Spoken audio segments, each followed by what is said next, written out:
20,000 years ago, there was no writing, no cities, no agriculture on Earth.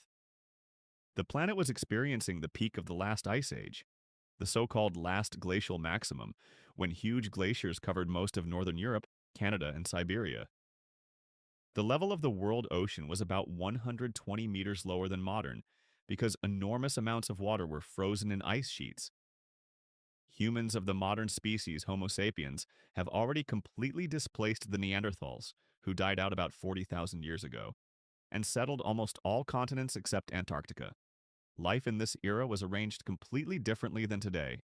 There were no phones, no internet, no books, no even elementary metal tools.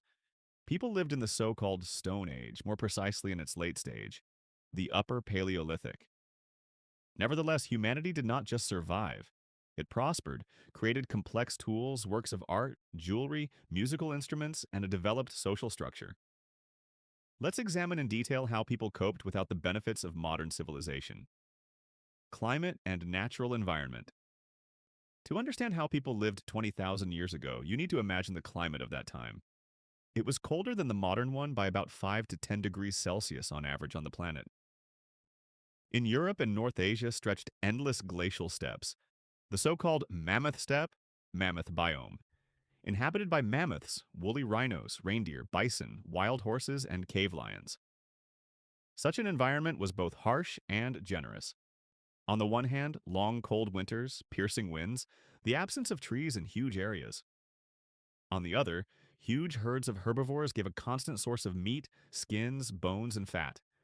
People learned to use this feature of the ecosystem to their advantage, building their entire economic way around the migrations of large herd animals. It is important to understand, the Ice Age did not mean that the whole planet was covered with ice. Glaciers were concentrated in high latitudes and in the more southern regions, in the territory of modern Spain, France, Italy, the Balkans, the Caucasus, the Middle East. The climate was cold, but suitable for life. These regions became a kind of refugiums, where the population concentrated in the most severe phases of glaciation. Social organization, living in small groups. People of the Upper Paleolithic lived in small groups. According to modern estimates of archaeologists and anthropologists, a typical hunter-gatherer group numbered from 15 to 50 people. These were related collectives, several families related by blood or marriage, nomadic together. Such a small group was optimal for several reasons. Resources? The territory could feed a limited number of people simultaneously, especially in winter. Mobility. It was easier for a small group to quickly leave their seats and follow herds of animals. Manageability. In a group of this size, decisions were made collectively without a formal hierarchy. Elders and the most experienced hunters enjoyed authority, but the rigid power of the leader as a rule did not exist. The smaller groups were not completely isolated from each other. There was a wider network, the so-called metapopulation, uniting several neighboring groups totaling hundreds of people. These groups periodically met in certain places and at certain times of the year, for example, during mass migration of reindeer or salmon course, to exchange information, goods, marry, and hunt together. Such meetings were vital. They prevented genetic isolation and allowed the transfer of knowledge and technology over long distances. Archaeological finds confirm the existence of such distant connections. Shells of marine mollusks are found hundreds and even thousands of kilometers from the sea, which indicates developed networks of exchange between groups. Food production, hunting, gathering, and fishing. Hunting for large animals. Meat was the main source of calories, protein, and fat for the people of the Upper Paleolithic, especially in cold regions where plant food was scarce or absent for most of the year. Hunting giants such as mammoth, woolly rhinoceros, or bison required coordinated teamwork and deep knowledge of animal habits. The main hunting strategies: corral hunting. A group of hunters drove a herd of animals to a cliff, ravine, stomp place, or artificial trap, where the animals became easy prey. Ambush at a watering hole or on migration routes. People knew the seasonal routes of animals and waited for them in narrow passages, gorges, fords through rivers, spears and spear throwers. The key technological breakthrough of the Upper Paleolithic was the invention of the spear thrower, atlatl, a lever that dramatically increased the range and strength of a spear throw, allowing you to hit large game from a safe distance. Joint hunting using fire. Fire was used to guide herds of animals in the right direction, setting dry grass on fire. Hunting the mammoth was a particularly risky but highly profitable venture. One killed individual could provide the group with meat for weeks, and its bones, tusks, and hides were used to build homes, make tools, and clothing. Small game and bird. In addition to large animals, people actively hunted hares, partridges, foxes, groundhogs, and other small animals with the help of snares, traps, and throwing guns. Such prey was more predictable and did not require collective efforts. One hunter could cope with it. Fishing. In the regions near rivers, lakes, and sea coasts, fishing played a significant role. Bone hooks, harpoons with notches, nets of vegetable fibers, woven tops traps were used. Especially important was the seasonal course of salmon in the rivers of North Asia and North America, which allowed to harvest huge stocks of dried and smoked fish for the winter. Gathering women and children, although the division of labor was not rigid and universal, were engaged in collecting edible plants. Roots, tubers, nuts, berries, cereal seeds, mushrooms. This was a stable and predictable source of food, especially in the warm season. Gathering also provided medicinal plants and materials for weaving, for example, for making baskets, ropes, and nets. Importantly, gathering often provided more of the group's calories than hunting, especially in warmer regions. Hunting provided concentrated protein and fat, and was also a socially prestigious occupation, but it was the stable collection of plant food that ensured survival during periods when hunting was unsuccessful. Storage and preparation of food. One of the key problems was to survive the long winter, when hunting became harder and there was no plant food at all. The Upper Paleolithic people developed several ways to store food for a long time. Freezing. In cold climates, meat could simply be buried in permafrost or left in specially dug storage pits, a kind of natural refrigerators. Drying and drying in the sun and wind, especially effective for fish and lean meat. Smoking over the smoke of the fire. The smoke not only dried the meat, but also gave it preservative properties, scaring off insects and slowing down rotting. Making pemmican. Already in the Upper Paleolithic, people probably knew the technology of mixing crushed dried meat with animal fat and sometimes berries. The resulting mass could be stored for a very long time and was incredibly high in calories, which made it an ideal food for long-distance crossings. Storage in pit cellars. Tubers, nuts, and grain were stored in dug and lined with grass or bark pits. These food storage technologies were actually insurance against hunger and allowed the group to survive weeks and months when it was impossible to obtain fresh food. Fire, the heart of survival. Fire was, without exaggeration, the most important technology of that time. People learned not only to use natural fire, but also to extract it independently, by friction of wood against wood, or carving sparks with flint against pyrite, a natural mineral that gives sparks when struck. The fire gave. Heat is a vital condition for survival in glacial climates, especially at night and in winter. Protection from predators. Cave lions, hyenas, and wolves avoided open flames. Cooking and frying not only made food taste better, but also destroyed pathogens and also facilitated the absorption of protein, which, according to many anthropologists, played an important role in the evolution of the large human brain. Processing of materials.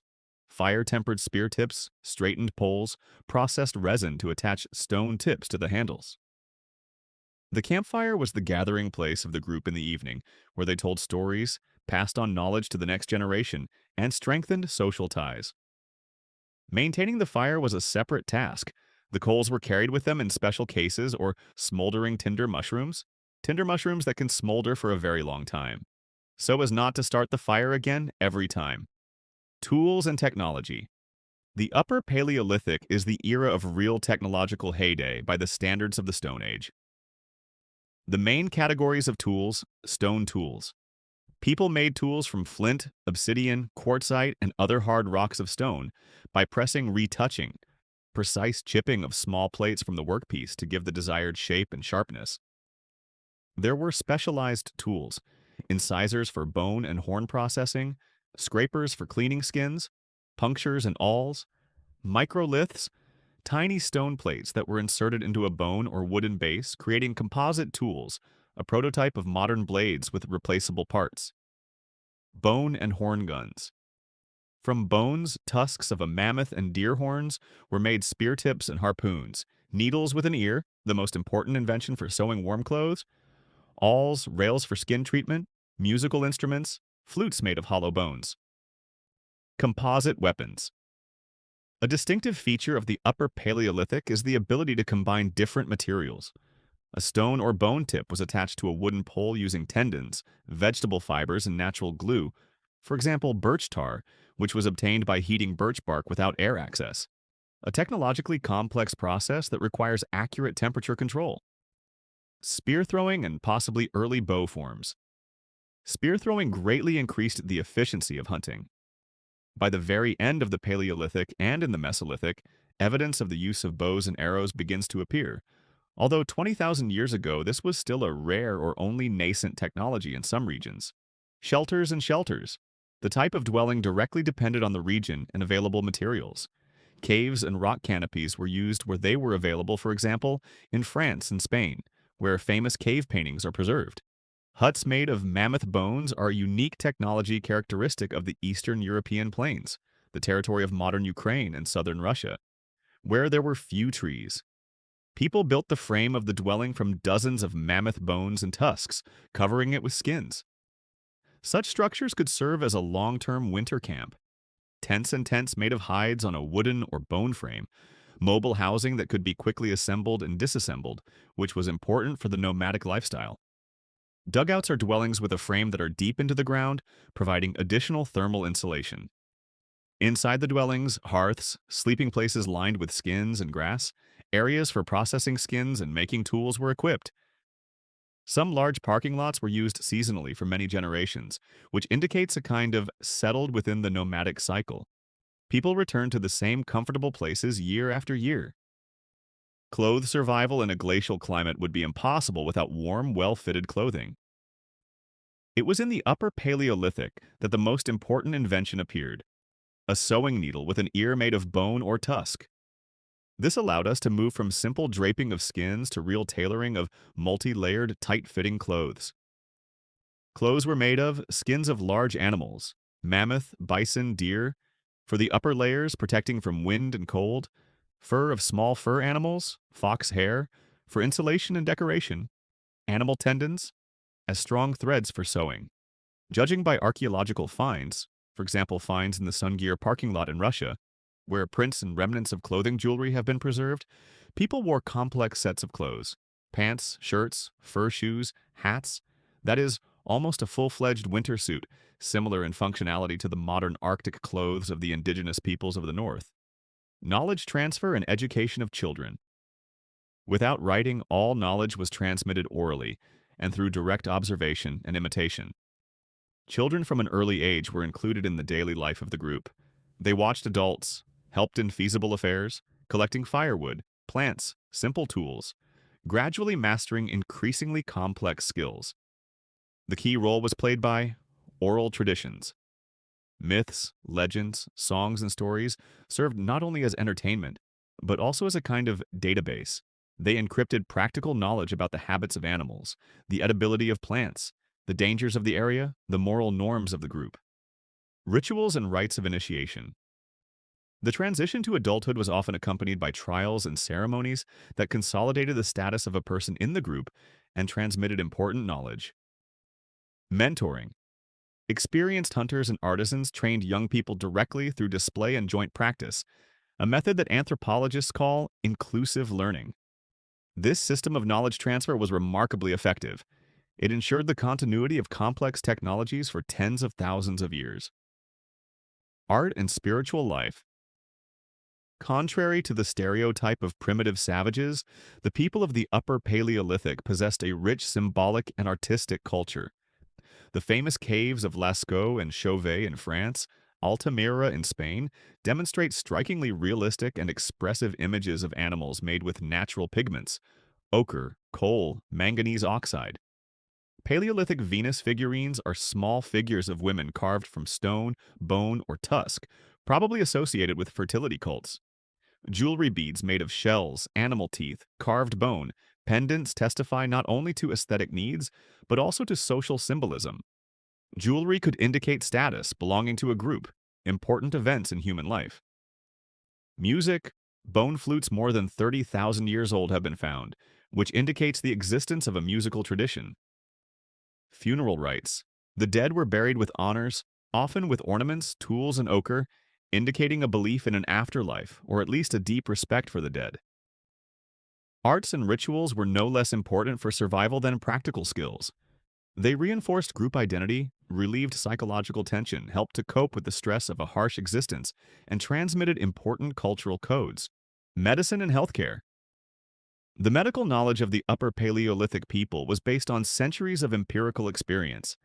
Medicinal plants. People knew the anti-inflammatory, analgesic, wound-healing properties of many herbs, roots, and tree bark. Wound treatment. Wounds were washed, bandaged, natural antiseptics were used, for example, resin of some trees. Care for the sick and injured. Archaeological finds show cases where people with severe injuries, for example, an amputated arm or a fractured fracture, lived to old age. This is direct evidence that the group cared for weak and disabled members, rather than abandoning them to their fate. Knowledge about childbirth.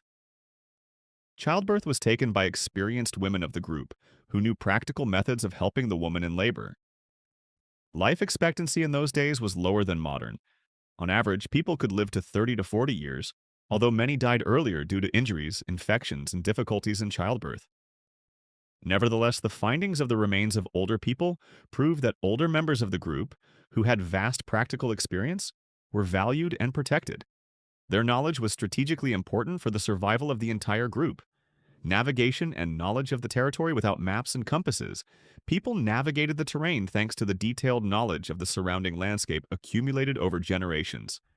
Memorization of relief, rivers, characteristic natural landmarks. Observation of the position of the sun and stars. Knowledge of seasonal routes of animal migration. The transmission of this knowledge through oral traditions and perhaps primitive symbolic designations on stone or bone.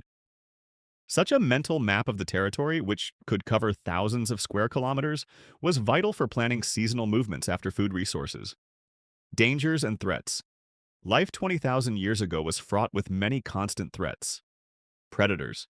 Cave lions, wolves, bears posed a real danger, especially to lonely people or children. Hunger. Unsuccessful hunting, harsh winter, or depletion of resources of the area could lead to famine. Cold. Frostbite and hypothermia were a constant risk. Injuries, fractures, hunting wounds, infections. Without antibiotics, even a small wound could be fatal. Conflicts between groups. Although there were no mass wars in the modern sense, clashes over resources and territory probably happened. Childbirth and infant mortality. The infant mortality rate was very high by modern standards. Despite all these dangers, the human species not only survived, but also gradually expanded its habitat, mastering new territories from Siberia to Australia and, at the end of the Ice Age, to North America through the Bering Isthmus. Division of labor and roles in the group. Although rigid specialization, as in modern society, did not exist, a certain division of duties is still traced. The most physically strong and experienced members of the group were more likely to engage in dangerous big game hunting. Women, according to archaeological and ethnographic analogies, were more likely to be engaged in collecting, processing hides, making clothes, and caring for children, although there is evidence of women's participation in hunting. Elderly members of the group, no longer capable of hard physical labor, played the role of keepers of knowledge, teachers, manufacturers of complex tools that require experience and patience. Children were gradually included in feasible tasks, learning through play and imitation. Such a flexible but functional organization of work allowed the group to effectively use all available resources, both natural and human. The role of cooperation and altruism. One of the most important factors in the survival of Homo sapiens was the developed social cooperation. Unlike many other species, people of the Upper Paleolithic demonstrated a high level of mutual assistance. They shared food outside a close family, took care of the sick and old, and raised children together. Anthropologists believe that it was this ability for broad cooperation, beyond a narrow circle of relatives, that became one of the key competitive advantages of Homo sapiens over other hominin species, including Neanderthals. Wide social networks meant more opportunities to share information, resources, and genetic material, which increased the resilience of the entire population to local crises. Conclusion. Human life 20,000 years ago, for all its external primitive in terms of modern technologies, was arranged incredibly rationally and thoughtfully. The lack of the internet, writing, and metal tools did not prevent people from having the deepest practical knowledge about the world around them, creating complex technologies, a rich spiritual culture, and strong social ties. Key survival factors were deep knowledge of the nature and habits of animals accumulated by generations, ingenuity in making tools from available materials, development and constant maintenance of fire, developed system of storage and preparation of food, warm, thoughtful clothes, strong social connections within and between groups, oral transmission of knowledge from generation to generation, caring for the weak, sick, and elderly members of the community, a rich symbolic culture, art, music, rituals that strengthened group cohesion. It is these qualities, not gadgets or technology in the modern sense, that have allowed humanity not only to survive one of the harshest periods in the history of the Earth's climate, but also to lay the foundations for all further cultural and technological development, which eventually led to agriculture, cities, and ultimately to the internet world in which we live today. Studying the lives of our ancestors 20,000 years ago reminds us of how adaptive and inventive humans are as a species and how much modern humans can learn from survival strategies tested through tens of thousands of years of practice.